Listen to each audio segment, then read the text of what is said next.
Hello everyone, চলে আসলাম আজকে একটি মজাদার রেসিপি শেয়ার করার জন্য।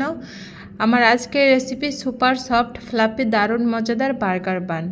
তো রেসিপিটা শুরু করা যাক। প্রথমে এখানে আমি নিয়ে নিচ্ছি 90 গ্রাম কুসুম গরম দুধ, এরপর একটি ডিম, সুগার 30 গ্রাম দিয়ে ভালোভাবে মিশিয়ে নেব। চিনি গলে না যাওয়া পর্যন্ত এভাবে নাড়তে থাকবো।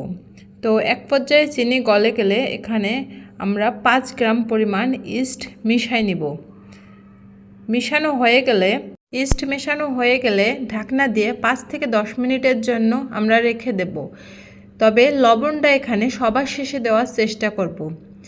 এরপর ঢাকনা দেওয়া খোলার পর লবণ দিয়ে এরপর বাকি 200 গ্রাম ময়দা আমরা মিশিয়ে নেব ভালোভাবে। যেহেতু বানের ডো রেডি করতে অনেক সময় লাগে, এজন্য আমি একটা ইলেকট্রিক বিটার ব্যবহার করতেছি। ইলেকট্রিক বিটারের কাঁটা দিয়ে কিছুক্ষণ এভাবে বিট করে নেব।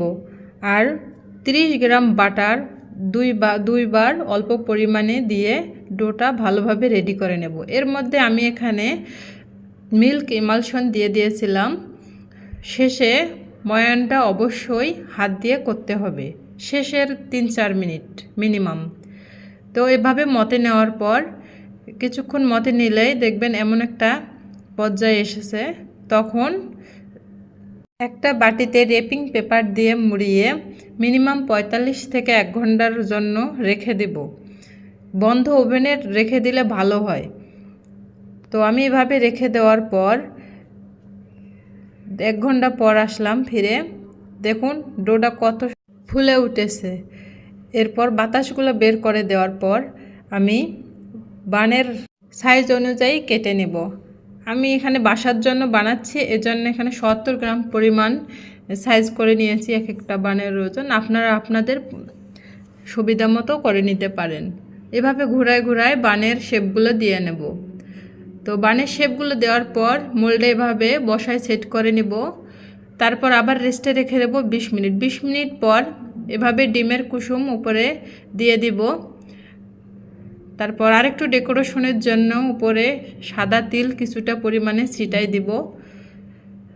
ছিটাই দেওয়ার পর কিছুক্ষণ রেস্টে রেখে বেক করে নেব ওভেনে 25 মিনিটের মতো। দেখুন আমার বানটা একদম রেডি হয়ে গেছে। আর কতটা সফট ময়েস্ট হয়েছে। গরম করে আমি আনমোল্ড করলাম। আমি একটা বান তোমাদের ছিঁড়ে দেখাচ্ছি। দেখো কতটা সফট স্পঞ্জি হয়েছে। আর যেটা দোকানের চেয়েও খেতে অনেক মজা। একবার তোমরা ট্রাই করে দেখো এই রেসিপিতে।